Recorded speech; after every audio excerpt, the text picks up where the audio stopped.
dit que l'arbre de la vie est maintenant planté en nous. Nous sommes la terre de bénédiction de l'humanité. Est-ce que vous comprenez ce que je suis en train de dire? Ça veut dire qu'il n'y a pas une terre, ce n'est pas nous qui devons subir les influences. C'est nous qui sommes appelés à influencer. Les chants que l'on chantait. Je suis né pour influencer. Pourquoi? Parce que je porte en moi l'arbre de la vie. Non, ça veut dire que où je pars, même s'il y a la mort. Donc, il y a certaines personnes qui disent oui, je ne viens pas dans telle église parce qu'il n'y a pas la présence de Dieu, il n'y a pas le Saint-Esprit. Hé, mon ami, tu portes Dieu en toi. Va avec ta présence de Dieu, va avec ta présence du Saint-Esprit. Lorsque tu arrives quelque part, c'est à toi d'influencer. Donc, le Dieu est tu as la puissance de Dieu en toi, tu as la vie de Dieu en toi, c'est toi qui influence. Alléluia. Vous savez, si vous avez vraiment remarqué, on est dans un vent, il y a un vent, un mauvais vent qui souffle dans cette église. On peut aussi le ressentir. Les gens s'excusent pour vendredi, nous n'avons pas pu être là. Mais ça fait partie du vent qui est en train de souffler. Je suis trop attaquée ces derniers temps. Mais qui peut combattre un lion? Qui peut défendre un lion? Le lion se défend tout seul. C'est ma fille là qui m'a envoyé ce message. Elle m'a envoyé ce message pour nous fortifier.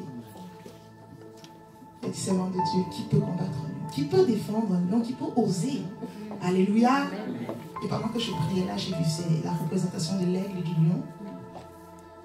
Prenez courage, peu importe ce que vous traversez. Vous savez, parfois, on traverse des situations assez compliquées. On se demande, mais pourquoi on traverse ça?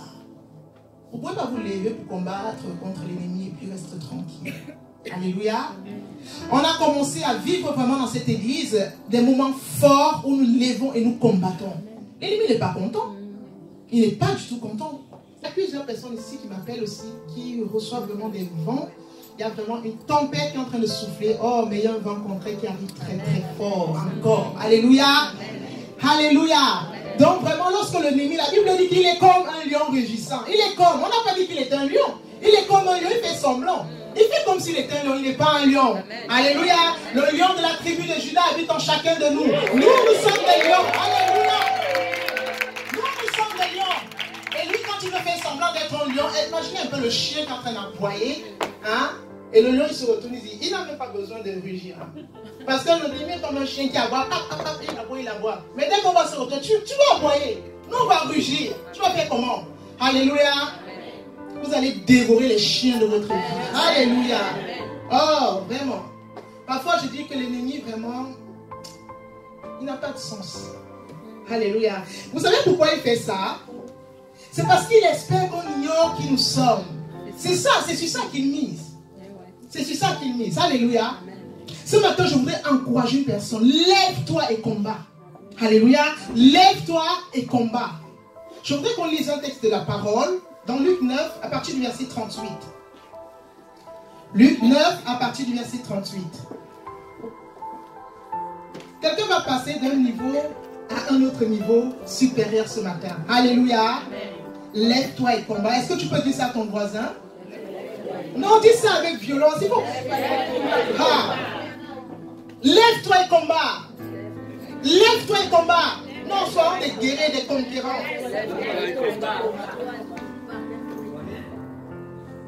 Ok. Et voici du milieu de la foule un homme s'écria, Maître, je t'en prie, porte les regards sur mon fils, car c'est mon fils unique. On va lire jusqu'au verset 42. Car c'est mon fils unique. Verset 39. Un esprit le saisit et aussitôt il pousse des cris et l'esprit l'agite avec violence, le fait écumer et a de la peine à se retirer de lui après l'avoir tout brisé. 40. J'ai prié tes disciples de le chasser et ils n'ont pas pu. 41. Race incrédule et perverse, répondit Jésus. Jusqu'à quand serai-je avec vous et vous supporterai-je? Amène ici ton fils. 42. Comme il approchait, le démon le jeta par terre et l'agita avec violence. Mais Jésus menaça l'esprit impur, guérit l'enfant et le rendit à son père. Alléluia. Est-ce qu'on peut acclamer pour cette histoire merveilleuse? Quelque chose est en train de se passer comme ça dans la vie de quelqu'un ce matin. Alléluia. Ce qui m'impressionne au verset 42, c'est quoi? Vous savez, la Bible dit que l'ennemi est comme un lion rugissant. Il n'a même pas peur de la présence de Jésus. Donc on peut se dire que oui, si c'est que je suis vraiment au milieu des tempêtes, peut-être parce que quelque chose ne va pas dans ma vie. Ah non! L'ennemi, il n'aura pas peur de vous. Hein. Jusqu'à ce que vous tapez le pied et que vous rugissez. Non! Il a vu Jésus, il sait qui est Jésus. Mais il vient encore, il agite encore l'enfant. Parce qu'il y a deux façons pour l'ennemi d'opérer. Parfois, il peut agir parce que, ok, il veut vraiment faire du mal, mais parfois, votre puissance, la puissance qui est en vous est tellement forte qu'il ne peut que se manifester. Alléluia. Amen. Parfois, vous arrivez dans certains lieux et là, ça commence à s'agiter. Ou alors, vous arrivez à un certain niveau de votre vie, les choses commencent à s'agiter autour de vous. Vous pensez que okay, c'est peut-être vous le problème, c'est pas vous le problème. C'est que la puissance qui est en vous, la dimension où le Seigneur vous a amené, c'est fait en sorte que l'atmosphère ne peut plus rester tranquille. Vous commencez à perturber, vous déranger. Ah oui. Alléluia. Ce n'est pas forcément à cause de vous. Parfois, vous vous rendez compte que plus vous avancez avec Dieu, vous avez plus d'attaques. On vous attaque là-bas, on vous appelle, on vous agresse, on fait ceci. Dans votre travail, ça ne va pas. Mais vous commencez à déranger. La Bible dit que là où lorsqu'il y a la lumière, les ténèbres s'enfuient. Est-ce que les ténèbres s'enfuient avec silence? Il faut du bruit en partant. Alléluia.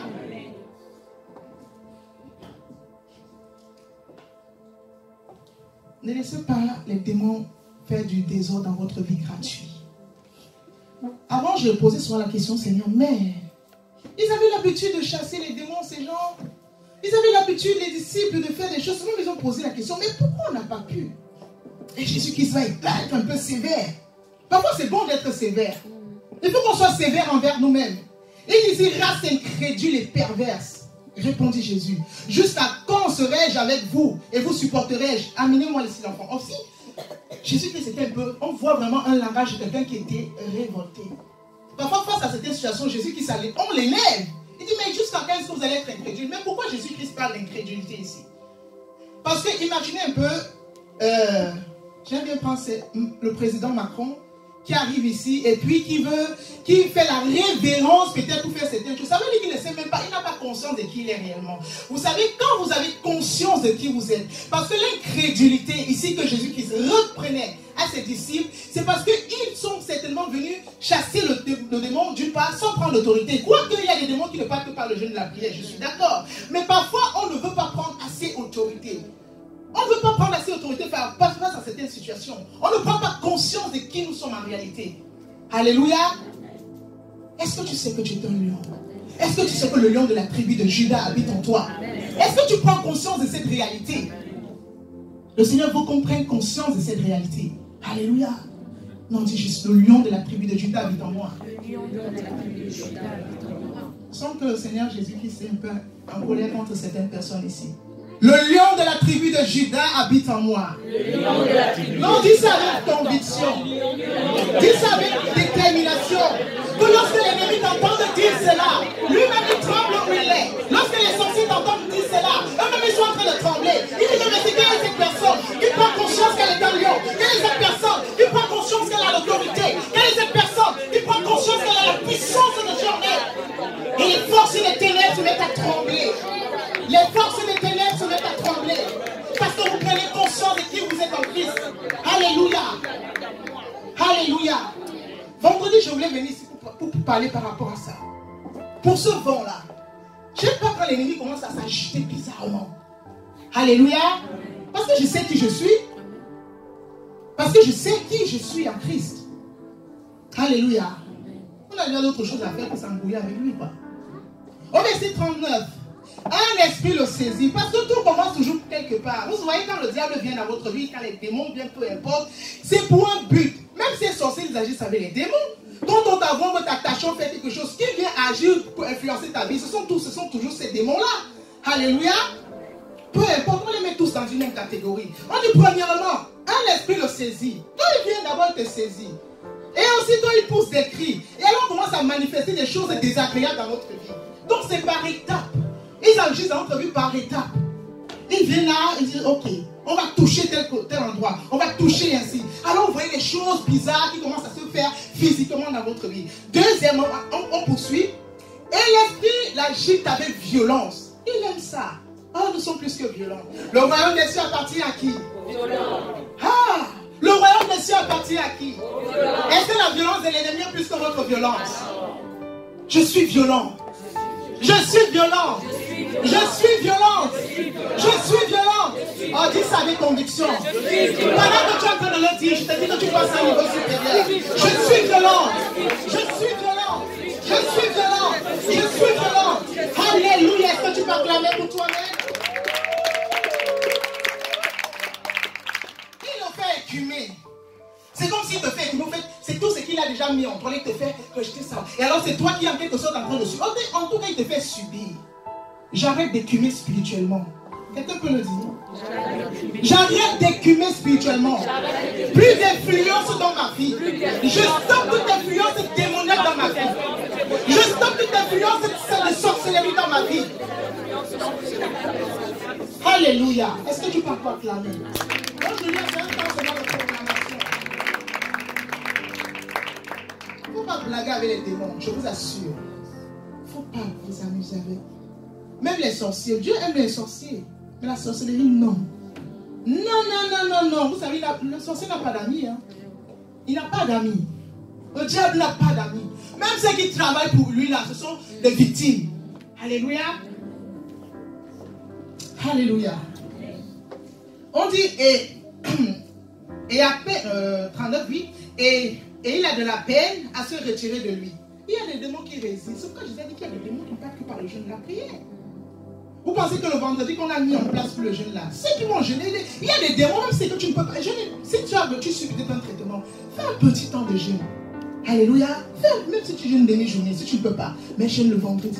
Il y a des démons qui ne passent. Il y a des démons résistants. Ils résistent, ils restent là. Alléluia.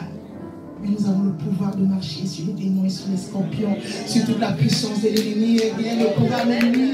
Est-ce que quelqu'un peut dire Alléluia? Est-ce que quelqu'un peut dire Alléluia? J'ai la puissance de marcher sur la puissance des ténèbres. Oh non, dis-le. Il faut vraiment que ce vent puisse partir. Il faut vraiment que ce vent puisse dégager. Alléluia. Et tu appelles à avoir tout brisé. Vous savez, le diable ne vient pas pour détruire une partie et laisser. S'il peut détruire tout, il va le faire. Je dis, s'il finit de dire que je vais détruire son mariage, il finit de détruire le mariage, je pense qu'il va partir. Bon, maintenant, je vois peut-être appeler au renfort pour détruire maintenant les enfants. Il va détruire les enfants, il dit, hey, on va vous renforcer, quand je suis bien à l'aise, là, il s'installe encore bien, il dit, ok, je vais maintenant aller attaquer le travail, attaquer les finances. Il va toucher. Donc, ça veut dire que si toi tu es là, tu vois les choses se passer dans ta vie, tu restes. Dieu veut qu'on soit violent. Prenons autorité. Récupérons tout ce qui nous revient de droit. Le diable mise sur notre ignorance. C'est pourquoi la Bible dit souvent que mon peuple est détruit parce qu'il manque de la connaissance. C'est pourquoi je ne vais pas arrêter de vous encourager de lire la parole de Dieu pour savoir qui vous êtes réellement en Christ. C'est très important ça. Alléluia. Qui est-ce que vous êtes en Christ? Qui est-ce que je suis? Alléluia. J'ai prié tes disciples de le chasser et ils n'ont pas pu. Est-ce que tu peux dire qu'à partir de maintenant? À partir de maintenant. À partir d'aujourd'hui. Tout démon qui influence ma vie et celle de ma famille s'en va au nom de Jésus. S'en va au nom de Jésus. S'en va au nom de Jésus. Notre Dieu est juste. Il est bon. On est là, nous sommes des guerriers, nous sommes des conquérants, on prie et tout. On jeûne. Et ce genre de truc que le vent vient souffler là. Alléluia. Lève-toi et combat. Arrête de dormir. Lève-toi et combat. Lève-toi et combat. J'ai une sainte colère à l'intérieur de moi. Il y a des moments comme ça, je suis en colère. Il y a des moments où je suis très... Oh, je suis en colère. J'ai une sainte colère dans mon cœur. Parce que je vois comment l'ennemi est en train de briller. On s'est levé pour combattre par rapport à cette ville. Il ne veut pas le réveil de cette ville. Ils vont se lever pour combattre. La Bible dit que tout lieu où la plante de ton pied foulera, ce lieu t'appartiendra. Alors s'il faut t'empêcher de venir pasteur, tu ne vas pas arriver à mien. J'ai marché ici, j'ai dit je vais arriver. Alléluia. Plus jamais je manquerai la prière, à moins que ce soit la volonté de Dieu. Alléluia. Est-ce qu'on peut acclamer pour le Seigneur? Est-ce qu'on peut acclamer pour le Seigneur? Alléluia. Jésus qui a vaincu les autorités, les personnes, il a tout vaincu. Et ce Jésus-là, où est-ce qu'il est? Où est-ce que Jésus est? Il est où? Ah. Alléluia. Il y a une image que le Seigneur m'a donnée par rapport au message que je viens normalement porter. Qu'il aimerait quand même que je partage. Vous savez, au jardin d'Éden, j'aime beaucoup l'histoire du jardin. Pourquoi? Parce que c'est le plan parfait et par excellence de Dieu pour nous lorsqu'il nous a créés. Il avait vraiment cette volonté. En fait, là, au jardin d'Éden, lorsqu'on voit ce qui s'est passé, on voit vraiment que c'est ça que Dieu veut pour nous. Il a tout mis à notre disposition. Il a tout fait pour nous. L'arbre de la vie était au milieu du jardin. Alléluia. C'était un lieu, parfois on peut se dire, ok, peut-être je ne suis pas au bon endroit, tout simplement. Peut-être je suis dans un lieu où il ne faut pas, c'est pourquoi j'ai toute cette tribulation. Peut-être je suis en compagnie des mauvaises personnes, des personnes qui ne sont pas bonnes. Et Dieu, lorsqu'il a créé la terre, et lorsque la terre était là, on voit vraiment que quelque chose s'est passé. Il a dit, ok, il a perdu tout ce qu'il y a, mais il a créé un espace propice pour l'homme et la femme. C'était quoi? C'était le jardin. C'était le lieu de leur bénédiction. C'était le lieu de leur épanouissement. Il a créé cet espace-là. Et à un moment donné, on peut se dire que, ben oui, mais c'est Dieu l'a fait. Et après, quand on voit dans la parole, avec Abraham, il a fait la même chose. Il a dit à Abraham, viens, quitte de là où tu es, va là-bas. Je t'amènerai là-bas, dans un pays où coule le lait et le miel. Il a dit la même chose à Moïse. Mais quelque chose se passe. Après quelques temps, le langage de Dieu va changer. Tout lieu où la plante de tes pieds foulera, ce lieu t'appartiendra. Et on voit dans le Nouveau Testament, quelque chose s'est passé. L'arbre de la vie s'est planté où maintenant? Où est-ce que l'arbre de la vie est planté actuellement? Plus fort. Alors, ça veut dire que l'arbre de la vie est maintenant planté en nous. Nous sommes la terre de bénédiction de l'humanité. Est-ce que vous comprenez ce que je suis en train de dire? Ça veut dire qu'il n'y a pas une terre, ce n'est pas nous qui devons subir les influences. C'est nous qui sommes appelés à influencer. Les chants que l'on chantait. Je suis né pour influencer. Pourquoi? Parce que je porte en moi l'arbre de la vie. Donc ça veut dire que où je pars, même s'il y a la mort. Des fois, il y a certaines personnes qui disent oui, je ne viens pas dans telle église parce qu'il n'y a pas la présence de Dieu, il n'y a pas le Saint-Esprit. Hé mon ami, tu portes Dieu en toi. Va avec ta présence de Dieu, va avec ta présence du Saint-Esprit. Lorsque tu arrives quelque part, c'est à toi d'influencer.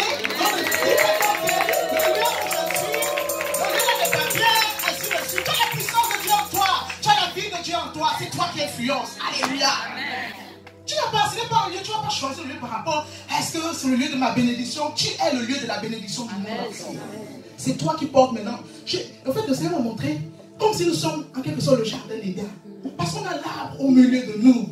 Nous avons l'arbre de la vie en nous. Alléluia. Alors quand tu arrives quelque part, quand tu as vu des gens, dis-toi, mais qu'est-ce que le Seigneur voudrait que je fasse en ce lieu? C'est à moi d'influencer. Je vais prendre l'image de Joseph. Je ne vais pas trop lire la Bible parce qu'on a plus assez de temps. Regardons l'image de Joseph. Joseph était un influenceur. Partout où Joseph était l'influenceur. Il avait vraiment cette image du chrétien aujourd'hui, que nous devons avoir. Lorsque Joseph était chez ses parents, il influençait. Il avait quand même cette capacité d'apporter Dieu, c'est lui qui apportait les révélations, les songes et tout ça. Il apportait un peu plus de Dieu dans la famille. En fait, quelque chose qu'il n'avait pas. Il influençait. On l'a vendu. Il est arrivé chez Potiphar. Il influençait aussi chez Potiphar. Il avait la vie en lui. Alléluia. Il était vraiment identifié comme quelqu'un de spécial.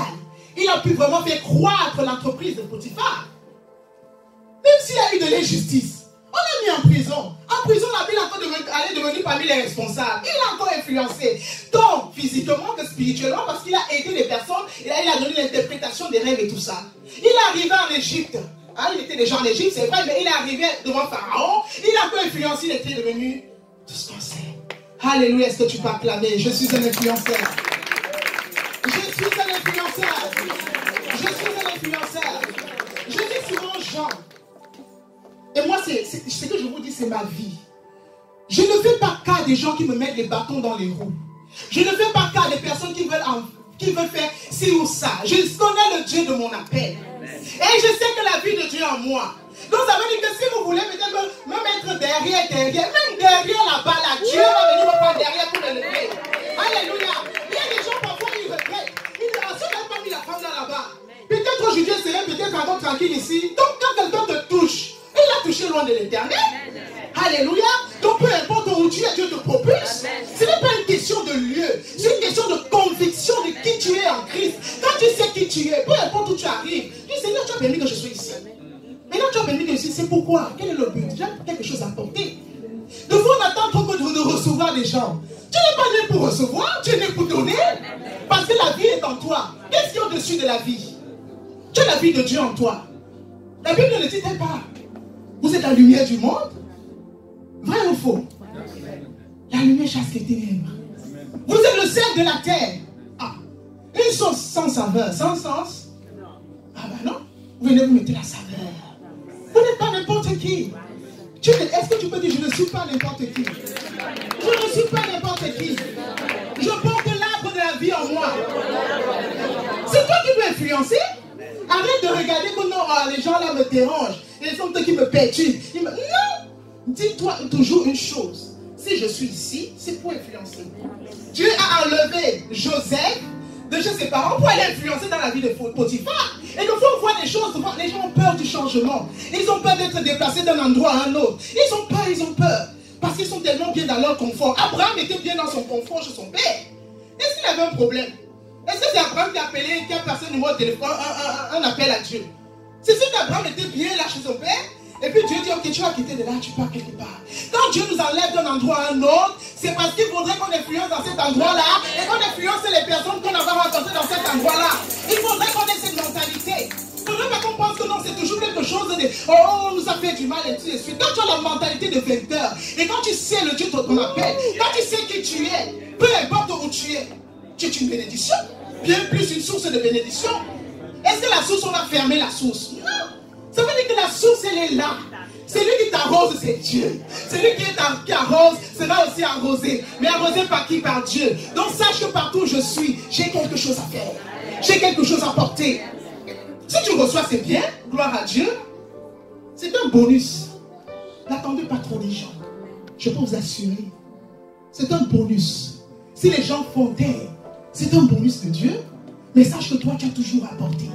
J'ai toujours apporté. Seigneur, ok, bon maintenant voici ta maison, voici l'église. Quelle est ma part de choses à faire? Tu m'as amené ici. Mais pourquoi? Je m'étais retrouvé dans le passé dans une église. Quand je viens d'arriver sans mes repas. Cette église-là, je peux vous assurer, de moi-même, je ne serais pas parti. Quand je suis entré dans l'église, j'ai dit, waouh, c'est toujours ça comme ça. Oh Seigneur, bye bye. C'est Seigneur m'a dit, va, je t'envoie là-bas pour quelque chose. Quand je suis entré, j'ai dit, Seigneur, non mais, soit tu veux finir avec moi, parce que j'avais cette mentalité dans le passé pour dire que quand il n'y a pas trop l'onction, bien trop la présence de Dieu, il n'y a pas, non. Dieu m'a dit, tu portes Dieu en toi. Reste là. Et quelque chose s'est passé de glorieux dans ce lieu. Alléluia. Et jusqu'aujourd'hui, on parle toujours de moi dans ce lieu. Quand quelqu'un me parlait de cette église, il va parler de Sorel. Alléluia. Parce que nous sommes des influenceurs. Alléluia. Il faut que partout où tu vas, on puisse parler de toi. Quand tu viens, tu fais des choses. Ce n'est pas qu'on veut se faire voir. Non. Non. On prend conscience qu'on n'est pas toujours là pour recevoir des gens. Mais tout le potentiel que Dieu a mis en nous, on va le déverser pour bénir les autres. Nous sommes une source de bénédiction. Nous sommes une source de bénédiction. Alléluia. Je crois que quelqu'un passe à un niveau supérieur ce matin. Je crois que quelqu'un ne va plus attendre les autres. Mais quelqu'un va être une source de bénédiction pour les autres. Alléluia. Sois une source de bénédiction. Lève-toi et combat. Dis ça à ton voisin. Lève-toi et combat. Lève-toi et combat. Tu es un conquérant. Tu es un guerrier. Le lion de la tribu de Juda vit en toi. Il te suffit juste de rugir. Oh, je vous partage ce que j'ai reçu. Alléluia. Alléluia. Est-ce qu'on peut se lever dans la présence de Dieu et commencer à prier en langue? Santa la